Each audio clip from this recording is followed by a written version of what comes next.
Good afternoon po guys. Dito po kami. Naghahanap kami ng panggulay. Doon sa dulo-dulo pa.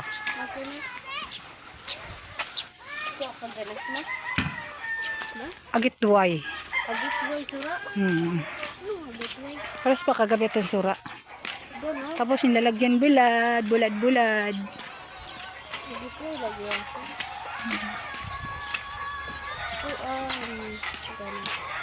Ito. May bata. Yan. Malapit na kami. Masarap yun pag hinahatukan yun, yun. Ito. Natin, Yan ito. Rangkote. Ay, di siyang nanguha. Ito may mga udlo to. Mara sa lugo dito. Pati kuha ng lawas. Agitway naman. Ito po, malapit na kami sa Danau. Ayun o. Yun po.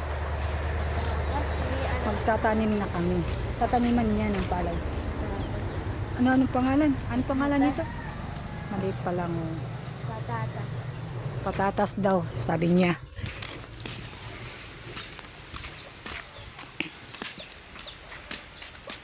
Pwede ito maging taste.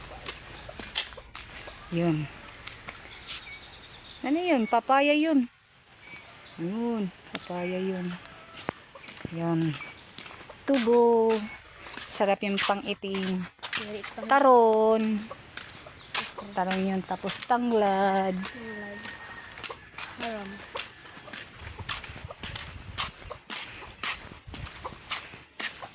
I like the meat. Ito po. Ito. Ito ba ito? Ito. Kinukuha namin to. Tapos, gagatain namin. Yun, anong pangalan nito? Agit. Tuway. Masarap to paggatain. Pati ito. Yun pag sa Tagalog, gabi. Masarap to paggatain. Ito, nanguha na yung anak ko. Yung anak ko nanguha dahil masarap po na to paggatain. Ganito. Yun.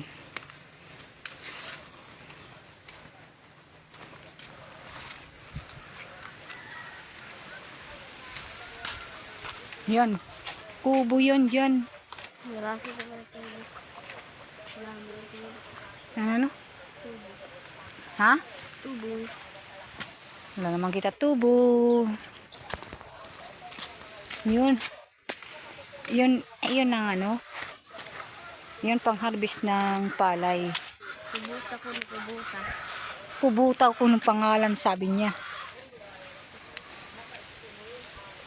Dahil ko.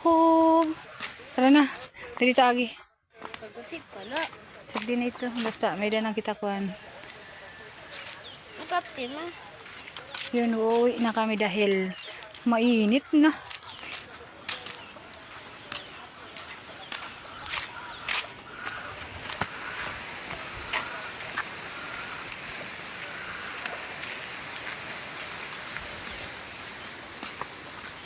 Mas maganda dito dahil pag wala kang ulam, hindi ka na lang bibili. Ito na lang yung pang ulam mo.